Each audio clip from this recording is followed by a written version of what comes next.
بسم اللہ الرحمن الرحیم. In the name of Allah, the Beneficent, the Merciful. اللہ انہم عن ربہم یومئذ لمحجوبون. صدق اللہ العظیم. ان اللہ وملائکتہ یصلون علی النبی یا ایہا الذین آمنوا صلوا علیہ وسلموا تسلیما. الصلاۃ والسلام علیک یا سیدی یا رسول اللہ وعلی آلک واصحابک یا سیدی یا حبیب اللہ. الصلاۃ والسلام علیک یا سیدی یا رحمۃ للعالمین وعلی آلک واصحابک یا سیدی یا خاتم النبیین. حضور نبی رحمت شفیع امت صلی اللہ علیہ وآلہ وسلم آپ کی ذات اقدس پر درود پاک پڑھنے کی بے شمار برکتیں ہیں. حضرت سیدنا ابو بکر صدیق رضی اللہ تعالی عنہ آپ نے حدیث کو بیان کیا ہے. فرمایا کہ لوگوں، اتنی جلدی پانی آگ کو نہیں بجھا سکتا جتنی جلدی درود پاک بندے کے گناہوں کو مٹا دیتا ہے. اس واسطے کثرت، محبت اور شوق کے ساتھ درود پاک پڑھا کریں. اللہ کریم مجھے اور آپ سب کو عمل کی توفیق عطا فرمائے. ہمارا تفسیر القرآن کا سلسلہ جاری و ساری ہے اور سورۃ المطففین کا ایک حصہ ہمارا مکمل ہوا. آج دوسرا حصہ انشاءاللہ آج اس کا اختتام ہوگا. بات پچھلے جمعے میں جو ہماری چل رہی تھی وہ یہ تھی کہ لوگوں پر جب قرآن مجید برہان رشید میں سے اللہ کی آیتیں پڑھی جائیں اور حقیقتیں ان کو بتائی جائیں تو وہ لوگ کہتے تھے کہ یار یہ تو پہلے لوگوں کی کہانیاں ہیں اور قصے ہیں، ایسے ہی چھیڑ کے بیٹھ جاتے ہیں، کوئی نئی بات ہونی چاہیے. اللہ رب العزت فرماتا ہے کلا بل ران علی قلوبہم ما کانوا یکسبون. انہوں نے جو کچھ کمایا کھایا ہے نا، اس کے بدلے میں ان کے دلوں کے اوپر کالک چڑھ گئی ہے، زنگ چڑھ گیا ہے، ان کے دل سخت ہو چکے ہیں. اور پھر وہیں سے میں نے عرض کیا تھا کہ جب کلام کیا جائے تو بسا اوقات تھوڑا سا اونچا بولنا پڑتا ہے. شاید آپ کو پچھلے جمعے کا خطبہ یاد ہو. تو یہاں پر جب قرات کی جائے تو قرات کے اندر یہ جب لفظ کلا بل، آپ قرآن کوئی سا بھی قرآن کھول کے دیکھ لیں تو وہاں لکھا ہوا ہے سکتہ. تھوڑا سا آپ کو جھٹکا دے کر زور سے پڑھنا پڑتا ہے. اور یہاں پر رکنا کلا بل ران علی قلوبہم ما کانوا یکسبون، یہ تھوڑا سا جھٹکا دے کر زور سے پڑھنا ہے. مطلب یہ کہ یہ کلام جلال ہے اور بس اوقات بات کرتے ہوئے بندے کو زور سے بولنا بھی چاہیے، کسی نہ کسی بات پر اس کا ایک اثر ہوتا ہے. اور اس کے بعد میں نے یہ بھی عرض کیا تھا کہ دلوں پر جو زنگ چڑھ جائے وہ کیسے اترتا ہے؟ قرآن کی تلاوت سے اور موت کو کثرت سے یاد کرنے سے. یہ حدیث شریف میں ارشاد فرمایا گیا. اور پھر یہ بھی میں نے حدیث شریف عرض کی تھی کہ جب کوئی بندہ نیکی کرتا ہے تو اس کے دل کے اوپر ایک سفید نور کا نقطہ لگا دیا جاتا ہے، اور جب وہ نیکیاں کرتا رہتا ہے تو اس کا دل بالکل چاند کی طرح چمکنا شروع ہو جاتا ہے. اور جب وہ گناہ کرتا ہے تو اس کے دل کے اوپر ایک سیاہ نقطہ لگا دیا جاتا ہے، اور ایک وقت آتا ہے گناہ کر کر کے اس کے دل پر نقطے لگتے لگتے لگتے وہ بالکل سیاہ ہو جاتا ہے. تو دعا کیا کریں اللہ دل سیاہ نہ ہونے دے، اپنے نور سے ہمارے دلوں کو منور فرما دے. تو یہ دلوں کا نور کیا ہے؟ علم بھی نور ہے، قرآن کی تلاوت بھی نور ہے، کلمہ بھی نور ہے، رمضان بھی نور ہے، نیکیاں بھی نور ہیں. تو یہ سب ہمارے لیے نور حاصل کرنے کے ذریعے سبب اور طریقے ہیں. بلکہ درود پاک بھی نور ہے. نبی رحمت علیہ السلام نے ارشاد فرمایا کثرت کے ساتھ جو درود پاک پڑھتا ہے، مفہوماً بات عرض کر رہا ہوں، فرمایا جو میری ذات پر کثرت سے درود پاک پڑھے گا، اور بعض روایتوں میں کچھ دن، ایام اور ان کی تعداد بھی خاص بتائی گئی. فرمایا جو بندہ درود پڑھے گا قیامت والے دن پل صراط کے اندھیرے پر جب گزرے گا تو یہ درود نور بن کے اس کے راستے کو واضح فرما دے گا. تو یہ چیزیں قرآن، تلاوت، ذکر، فکر، روزہ، علم، کلمہ، ورد، وظیفہ، تو یہ ساری چیزیں ہمارے دلوں کو نور پیدا کر سکتی ہیں. چلتے پھرتے کرتے رہا کریں. اگر گناہ کرے تو کالا نقطہ لگ جاتا ہے، اگر نیکیاں کریں تو سفید نقطہ لگ جاتا ہے. تو چلتے پھرتے لگاتے رہا کریں. تو یہ جتنا زیادہ کریں گے اتنا زیادہ ہی فائدہ ہو جائے گا. آج کی جو بات یہاں سے آگے شروع کرنی ہے، فرمایا کلا انہم عن ربہم یومئذ لمحجوبون، فرمایا یہ جو لوگ ہوں گے نا، جو گناہگار ہوں گے اور جو کافر ہوں گے، قیامت والے دن اللہ تعالیٰ کے دیدار سے محروم ہو جائیں گے، اللہ کا دیدار نہیں کر سکیں گے۔ اللہ کا دیدار کرنا یہ بھی ایک، اس کائنات میں اللہ کی جتنی بڑی نعمتیں ہیں نا، ان میں سب سے بڑی نعمت یہ یاد رکھ لیجئے، وہ اللہ کا دیدار ہے۔ ٹھیک ہے، آپ کہیں گے کہ قبر میں سوال کامیاب ہونا یہ اللہ کی نعمت ہے پر سب سے بڑی نہیں ہے۔ آپ قیامت والے دن امتحان سے پاس ہو جائیں، اللہ کی نعمت ہے پر سب سے بڑی نہیں ہے۔ حضور کی شفاعت مل جائے، نعمت ہے پر سب سے بڑی نہیں ہے۔ آپ جنت میں چلے جائیں، یہ نعمت ہے پر سب سے بڑی نہیں ہے۔ تو پھر سب سے بڑی کیا ہے؟ سب سے بڑی نعمت یہ ہے کہ بندے کو اپنے رب کا دیدار کروا دیا جائے، یہ سب سے بڑی نعمت ہے، یاد رکھ لیجئے۔ اور اگر آپ روایات پڑھیں تو فرمایا کہ جنت کے اندر بھی جتنے بندے ہوں گے ان کو ہر روز اللہ کا دیدار نہیں ہوگا، بعض ہوں گے کہ جن کو 1 مہینے کے بعد دیدار ہوگا، بعض ہوں گے جن کو 15 دن کے بعد، بعض ہفتے بعد، اور بعض روزانہ، اور بعض ایسے ہوں گے جو ہر وقت اپنے مالک کے جلوے دیکھا کریں گے۔ تو اس واسطے ایسے اعمال اور ایسی دعا کرنی چاہیے کہ اللہ رب العزت ان اعمال کے صدقے ہمیں وہ سعادت دے دے اور دعا ایسی قبول ہو جائے کہ ہم سے سوال ہی نہ ہو۔ یہ آج سے جو پچھلی 2 صورتیں گزری ان میں میں نے بتایا تھا فسوف یحاسب حسابا یسیرا، اس آیت کے تحت کہ نبی پاک صلی اللہ علیہ وسلم آپ نے جب بتایا حضرت ام المومنین حضرت ام عائشہ صدیقہ طیبہ طاہرہ رضی اللہ عنہ، آپ نے روایت کیا کہ آسان حساب کا کیا مطلب ہے؟ فرمایا عائشہ یہ دعا کیا کرو اللہ حساب لے ہی نہ اور جنت بھی عطا فرما دے، یہ سب سے آسان حساب ہے، اور اگر اللہ نے پوچھ لیا تو کوئی بندہ کسی بات کا جواب نہیں دے سکے گا۔ اسی واسطے علماء فرماتے ہیں یہی دعا کیا کریں کہ اللہ پوچھے ہی نہ، اور ایسے روایات میں ہے بندے ہوں گے جن سے اللہ نہیں پوچھے گا، تو کاش ان میں ہمارا نام بھی آ جائے، تو یہ ضرور دعا کیا کریں۔ تو فرمایا قیامت والے دن وہ اللہ کا دیدار نہیں کر سکیں گے، یہ جو کافر مذاق کرنے والے، اور پھر دیدار نہیں کریں گے تو جائیں گے کہاں؟ ثم انہم لصال الجحیم، فرمایا ان سب کو جہنم میں ڈال دیا جائے گا۔ قرآن مجید سن کر یہ کہنا اے پچھلیاں کہانیاں نے چھڈو جی مولوی صاحب، اے تسی پچھلیاں کٹ کے بہ جاندے ہو گلاں، کہتے ہیں نا جی جب ہم کہتے ہیں یوں کر لیں یوں کر لیں، تو ایسا کہنے والوں کا ٹھکانہ جہنم ہوگا، یہ یاد رکھ لیجئے۔ اور فرمایا ثم یقال ھذا الذی کنتم بہ تکذبون، اور پھر انہیں کہا جائے گا جہنم میں ڈال کے، جب وہ جہنم میں چلے جائیں گے تو پھر انہیں کہا جائے گا کہ یہ جہنم تمہیں اس لیے ملی ہے کہ جو تم دنیا میں جھوٹی باتیں کرتے تھے نا، اور دین کو جھٹلاتے تھے، قرآن کو اور میرے نبی کے فرمان کو، اور جو یہ باتیں بتاتا تھا جب اسے جھٹلاتے تھے، یہ اس کی سزا ہے۔ سچی بات اگر عمل نہیں کرنا تو ایک الگ بات ہے، آپ کی سمجھ میں نہیں آئی تو الگ بات ہے، اس کا انکار نہیں کرنا چاہیے، تو بعض لوگ سرے سے انکار ہی کر دیتے ہیں۔ تو انکار کرنے والے کو اللہ رب العزت اپنے عذاب کا شکار بنائے گا۔ تو اس واسطے اللہ رب العزت ہم سب کو انکار کرنے والوں میں سے نہیں بلکہ اقرار کرنے والوں میں سے بنا دے۔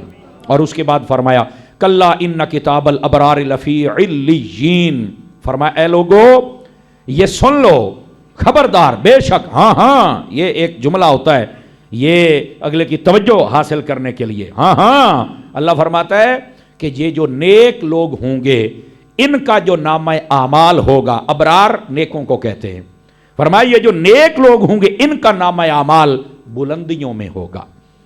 آپ کو شاید پچھلے جمعے یاد ہو میں نے عرض کیا تھا کہ جو گناہگار ہیں ان کا نامہ اعمال 7 زمینوں سے نیچے ہے، اور آپ کو یہ بھی میں نے عرض کیا تھا کہ 7 زمینوں سے نیچے کیوں ہے کہ وہاں پر شیطان کا گھر بھی ہے، شیطان کا جو پورا گھرانہ اور قبیلہ ہے وہ 7 زمینوں سے نیچے ہے، اندھیرے والی جگہ پر، اور اللہ گناہوں کو بھی وہاں پہنچا دیتا ہے، گناہگاروں کے نامہ اعمال کو بھی، کہ شیطان تو بھی یہاں ہے اور جس جس سے تو نے گندے اعمال کروائے وہ بھی یہاں پہنچ گیا ہے۔ اور جو نیک ہوتے ہیں ان کا نامہ اعمال یہ اللہ کی بارگاہ میں خاص مقام، جس کے مقام علیین کہتے ہیں، وہاں پہنچایا جاتا ہے۔ کیوں؟ فرمایا کہ یہ نیکوں نے اللہ کی بات مانی ہے، اللہ نے ان کے اعمال کو اتنا اونچا کر دیا، سوچو اللہ انہیں کتنا اونچا کرے گا۔ تو اس واسطے فرمایا ان کا مقام بہت اونچا ہے نامہ اعمال کا، اور پھر فرمایا وما ادراک ما علیون، فرمایا تمہیں کیا پتا کہ یہ بلند مقام کیا ہے؟ فرمایا کہ نیکوں کا نامہ اعمال بلندی میں ہے، اور تمہیں کیا پتا یہ مقام علیین بلندی والا کیا مقام ہے. اور ساتھ ہی ارشاد فرمائی کتاب مرقوم، یہ جو نامہ اعمال ہے اس کے اندر جو لکھا گیا ہے کبھی مٹ سکتا. جو نیکوں نے نیکیاں کر لی ہیں فرمایا ان کی نیکی کبھی مٹ نہیں سکتی. اور اس کے بعد فرمایا یشہدہ المقربون، فرمایا اللہ کے نیک اور مقرب فرشتے ہر روز آتے ہیں اس کا دیدار کرنے کے لیے کہ یار اس بندے نے ایسا اچھا عمل کیا. وہ عمل کی زیارت کر کے خوش ہوتے رہ جاتے ہیں. سمجھ آ رہی ہے؟ بندے کی زیارت کرنے کے لیے بھی آتے ہیں، لیکن یہاں عمل کی زیارت کرنے کے لیے وہ فرشتے آتے ہیں کہ اتنے اعمال کرتے ہیں لوگ تو وہ زیارت کرنے کے لیے آتے ہیں. تفسیر روح البیان میں لکھا ہے یہ جو مقرب فرشتے ہیں یہ کتنے ہیں؟ فرمایا ان کی تعداد ہے 7 فرشتے ہیں، اور ان کے ماتحت پھر آگے بہت بڑی بڑی فوجیں ہیں اللہ کے فرشتوں کی کہ جو وہاں پر زیارت کرنے کے لیے آتی ہیں. اور اس کے بعد فرمایا ان الابرار لفی نعیم، یہ جو نیک ہوں گے نا یہ جنت میں ہوں گے. نعیم جنت کے ناموں میں سے ایک نام ہے. نعیم کا اصل معنی ہوتا ہے نعمت. جہاں پر نعمتیں، یہ جنت ہے ہی اللہ کی رضا کا مقام، اور کل کائنات کی نعمتوں کو سمیٹ کر اللہ نے وہاں رکھ دیا ہے. لیکن یہ یاد رکھ لیجئے دنیا کی نعمت اور جنت کی نعمت میں ایک ہی فرق ہے. یہ یاد رکھ لیجئے دنیا کی جو نعمت ہوتی ہے یہ بندے کے پاس آئے تو واپس جا سکتی ہے. جنت کی نعمت جس کو ملے گی دوبارہ اللہ واپس نہیں لے گا. یہ فرق ہوتا ہے. جنت کی کوئی چیز ختم نہیں ہو سکتی. جنت میں جو چلا جائے اسے پھر کبھی کبھی کبھی موت نہیں آئے گی. ہمیشہ ہمیشہ ہمیشہ ہمیشہ کے لیے وہاں پر زندہ رہے گا. سمجھ آ رہی ہے؟ اسی طرح جہنم میں جو جائے گا جہنمی ہو جائے گا تو جب فیصلہ ہو جائے گا مقام اعراف پر، یہ جب آئے گی سورہ اعراف 8ویں پارے میں اور 9ویں میں تو آپ کو سناؤں گا. مقام اعراف یہ جنت اور دوزخ کے درمیان وہ مقام ہے جہاں پر جانوروں کے فیصلے کیے جائیں گے. یہ جو ایک دوسرے کو بکری گائے بھینس یہ ایک دوسرے کو ٹکر مارتے ہیں نا، ان کے وہاں پر فیصلے کروائے جائیں، ان کو بھی حق دلوایا جائے گا. لیکن چونکہ ان کو جنت اور دوزخ ان کا مقام نہیں ہوگا تو ان کو وہیں پر ختم کر دیا جائے گا. اور جب پکے جنتی جنت میں اور جہنمی جہنم میں، اب کوئی جہنم سے نکل کر جنت میں نہیں جائے گا. ابتداءً کچھ ایسے لوگ جائیں گے جن کو جہنم سے نکالا جائے گا، جن کو گناہوں کی سزا دے کر ان کو نکالا جائے گا. جب یہ بھی سارا فیصلہ ہو جائے گا تو پھر موت کو ایک مینڈے یعنی دمبے کی صورت میں لایا جائے گا اور اس مقام اعراف پہ رکھ کر اس کو ذبح کر دیا جائے گا. اور جب موت ذبح ہو جائے گی یعنی موت کو خود موت آ جائے گی، اب جہنمی ہمیشہ جہنم میں زندہ رہیں گے اور جنتی ہمیشہ جنت میں زندہ رہیں گے. دعا کریں اللہ تعالی حضور کا صدقہ ہمیں جنت عطا فرما دے. سمجھ آ رہی ہے آپ حضرات کو؟ تو فرمایا ان الابرار لفی نعیم، فرمایا یہ جو نیک لوگ ہوں گے یہ جنت میں ہوں گے. اور جنت میں کیسے ہوں گے؟ خود حالت بیان فرمائی علی الارائک ینظرون، فرمایا ہنج ٹیک لا کے بیٹھ کے ویکھن گے. ہنج کر کے کیا بات ہے یار، یہ میں صرف آپ کو سمجھا رہا ہوں. وہاں کے تخت اور وہاں کی ٹیک یہ دنیا کے بادشاہوں نے سوچا تک بھی نہیں ہوگا. سمجھ آ رہی میری بات کی؟ تو فرمایا وہاں پر وہ ٹیک لگا کے تو پھر ساری باتیں دیکھیں گے. اور اللہ نے یہ بھی ارشاد فرمایا صرف یہ نہیں کہ وہ جنتی ہو گیا ٹیک لگا کے دیکھیں گے، فرمایا تعرف فی وجوہہم نظرۃ النعیم، ان کے چہرے پر اللہ تعالیٰ اس کی تازگی دے گا کہ دیکھنے والا کہے گا اے او بندہ جنہوں اللہ نے جنت عطا فرما چھڑی. اور یہیں سے علماء نے لکھا ہے دنیا میں بھی کئی بندوں کے چہرے ہوتے ہیں کہ اگلا دیکھ کے کہنے پر مجبور ہو جاتا ہے نہیں یار اے بندہ ساڈے ورگا نہیں، ایک واگاں دی شے لگدی ہے. یہ بس اوقات آپ نیکوں کو دیکھیں نا، جتنے اللہ کے ولی ہوتے ہیں بالخصوص بزرگی کی عمر میں چل کے جب وہ بہت زیادہ یعنی جوانی سے لے کر بزرگی تک جب نیکیاں کرتے رہتے ہیں تو ان کے چہرے کو دیکھنے کا بھی لطف آتا ہے. سمجھ آ رہی ہے؟ آپ سیدی امیر اہل سنت کے چہرے کو دیکھیں کتنا لطف آتا ہے دیکھ کر. ٹھیک ہے؟ تو یہ وہ لوگ ہوتے ہیں کہ جن کو اللہ رب العزت اپنا اعزاز عطا کرتا ہے، ان کے چہرے کو نور عطا کرتا ہے، تازگی عطا کرتا ہے، حسن عطا کرتا ہے، اطمینان عطا کرتا ہے. یہ بندہ دیکھتا ہے نا تو دل آتا ہے ایک باری تو میں دیکھا نا یار. یہ میں آپ کو صحیح کہہ رہا ہوں. اور یہ اتنا حسن ہوتا ہے. آپ دیکھیں نبی پاک علیہ السلام کے چہرہ اقدس و انور و اطہر و منور و معمبر، اللہ ہم سب کو زیارت نصیب فرمائے. اتنا حسن تھا حضرت بلال حبشی رضی اللہ اتنی سزا اتنی سزا اتنی سزا دیتے تھے پر جب مصطفیٰ کا چہرہ دیکھتے تھے سب کچھ بھول جایا کرتے تھے. وہ اطمینان وہ حسن جب دیکھا جاتا ہے تو آدمی کے دل کو اس لیے کہتے ہیں اللہ والوں کی زیارت کیا کرو. کیوں؟ فرمایا اللہ والوں کی زیارت سے تمہیں دنیا کے دکھ بھول جائیں گے, تمہارے دل کو قوت عطا کی جائے گی. سمجھ آ رہی ہے؟ تو آج کئی لوگ ویسے ہی اللہ والوں کے مخالف ہوتے ہیں. اللہ والا ہو اللہ والا تو پھر اس کی کیا کمال کی بات ہے. اور اگر اللہ والا کوئی نہیں مل رہا تو میری جان بہترین صورت یہ ہے آپ قرآن مجید کی زیارت فرما لیا کریں. ایس گالتے بھی مٹھے بولے ہو بڑھیا خیر تو ہی نہیں, تو آپ قرآن مجید کی زیارت فرما لیا کریں. یقین فرمائیں یہ قرآن مجید آپ کا ظاہر و باطن اس کو روشن اور منور فرما دے گا. فرمایا تعرف فی وجوہہم نظرۃ النعیم, فرمایا ان کی معرفت وہ ان کے چہروں سے ہوگی.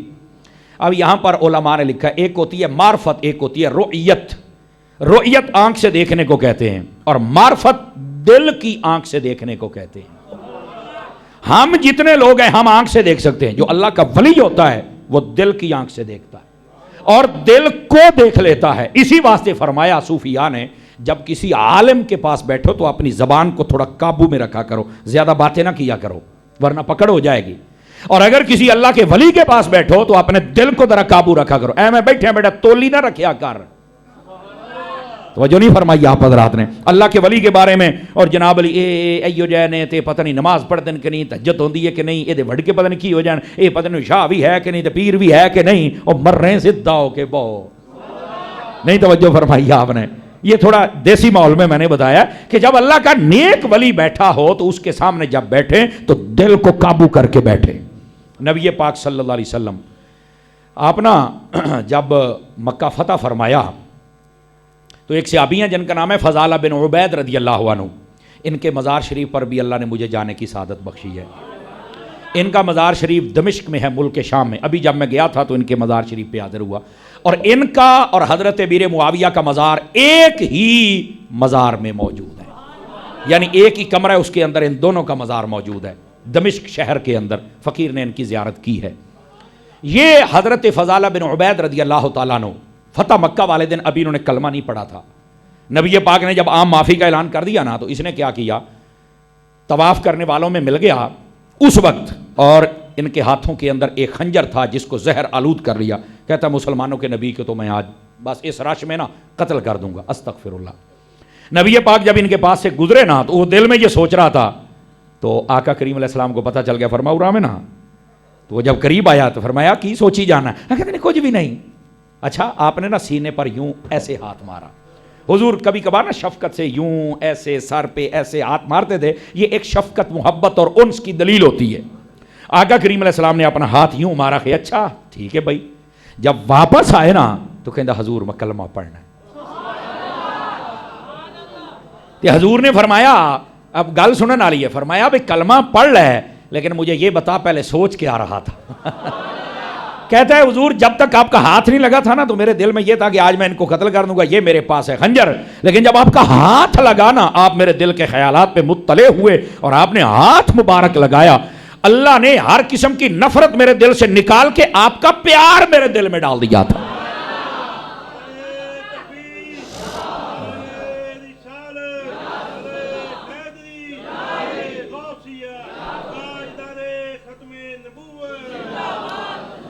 اللہ اکبر. تو یہ دلوں پر مطلع ہو جانا, نبی پاک علیہ السلام کو اللہ نے ویسے ہی کمال دیا تھا. صرف آپ دلوں پر مطلع نہیں ہوتے تھے, صرف دلوں پر, نا نا نا نا نا نا. آپ ایک مرتبہ تشریف فرما ہیں, توجہ ہے آپ سب حضرات کی, آپ تشریف فرمائے, آپ نے فرمایا یطلع علیکم رجل من اہل الجنہ.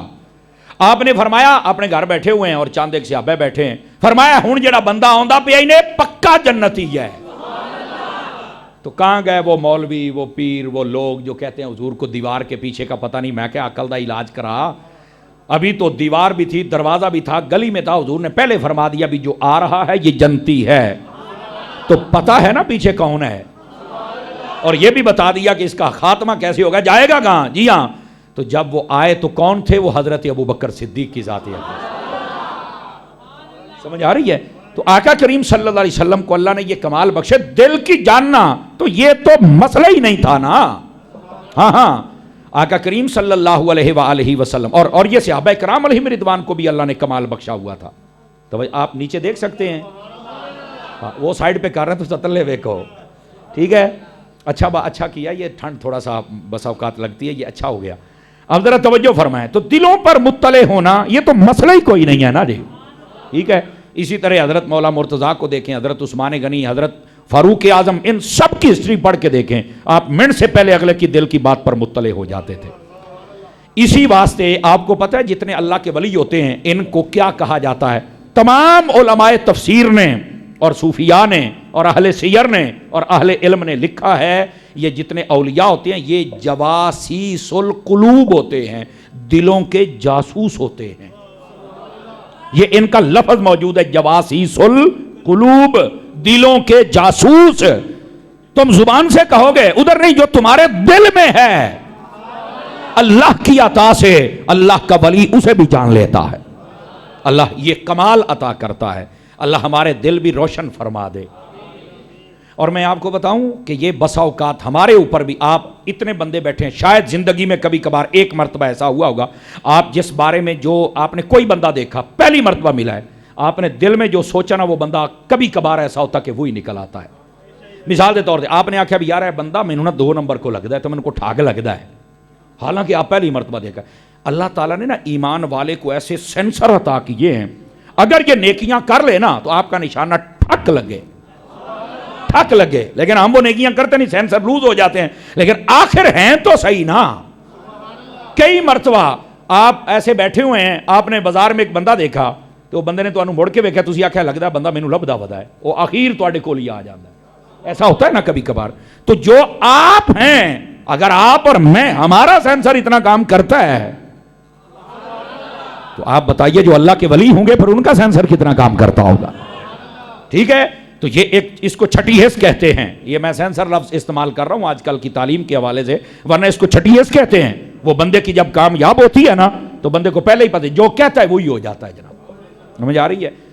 تو یہاں پر فرمائے گا تعرف فی وجوہہم نظرۃ النعیم، ان کی معرفت ان کے چہروں سے ہوگی کہ جو اللہ کی نعمتوں کی جھلک ان کے چہروں سے نظر آئے گی. یہ جنتی لوگوں کی پہچان ہے. اور اس کے بعد فرمایا، اور یہاں پر یہ بھی میں آپ کو بتا دوں، اگر یہ آپ کو بات یاد رہے تو حدیث بھی سن لیجئے. نبی پاک علیہ السلام سے جب پوچھا گیا تھا حضور اللہ کے ولی کی نشانی کیا ہے، فرمایا جب اس کا چہرہ دیکھو گے تمہیں اللہ یاد آ جائے گا. اب اس آیت کو اور حدیث کو ملاؤ تو آپ کو مسئلہ سمجھ آ جائے گا.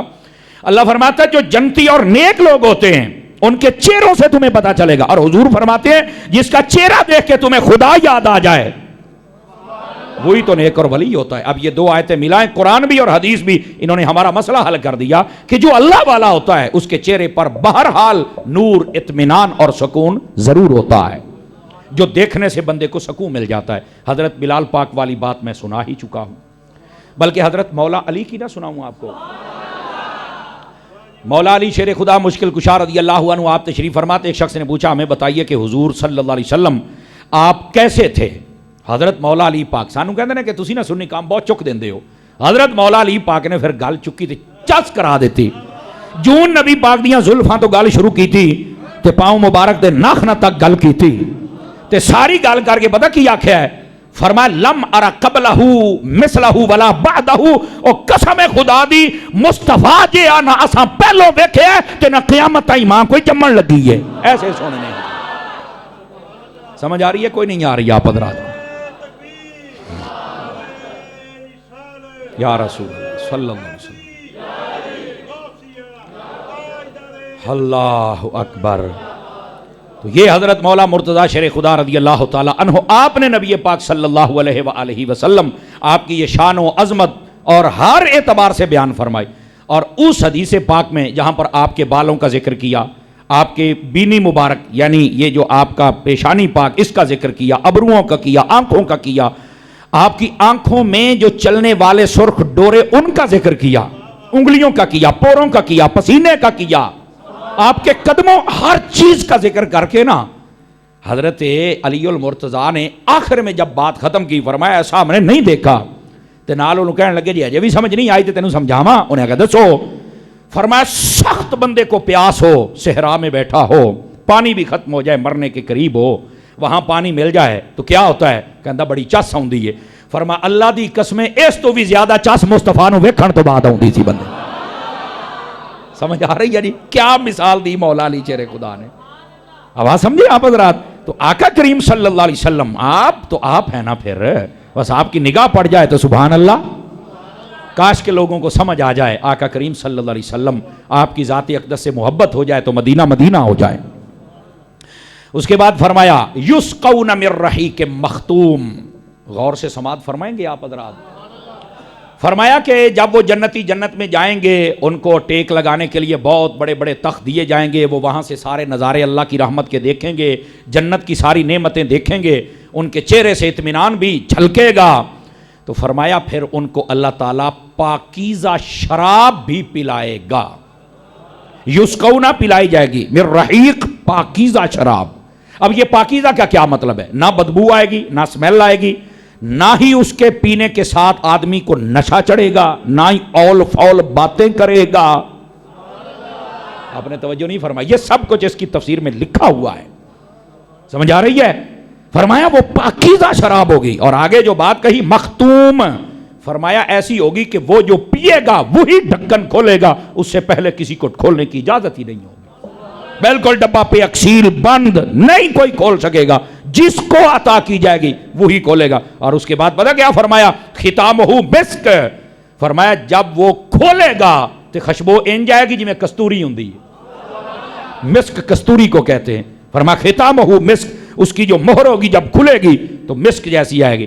ہوں اگلی گال ذرا زور نہ سنیا ہے. ایڈی سونی شراب یار، آئے ہائے ہائے، اس کے اندر کوئی خرابی کوئی فساد نہیں ہوگا، بلکہ اس کی تشریح میں علماء نے لکھا ہے. فرمایا جو من رحیق اس شراب کو کہتے ہیں جس کے اندر نہ بدبو ہو، نہ ہی اس کے اندر فساد ہو، نہ خرابی ہو، نہ ہی عقل پر غالب آ کے مغلوب کر دے اور جناب علی فارغ کر دے عقل کو اول فول بکے نہیں. فرمایا میٹھی بھی ہوگی ذائقے کے مطابق، پیاری بھی ہوگی طبیعت کے مطابق، خوشبو بھی ہوگی کستوری سے زیادہ، دیکھنے میں بھی خوبصورت، پینے میں بھی خوبصورت، ویسے بھی پاکیزہ ہوگی. اب جب اینیاں تعریفاں کیتیاں نا، فرمایا بچوں خوشبو آئے گی تو آخر پر پتہ کیا کہا؟ وفی ذالک فلیتنافس المتنافسون. اوے پیمن واسطے دل کردہ پیا جے.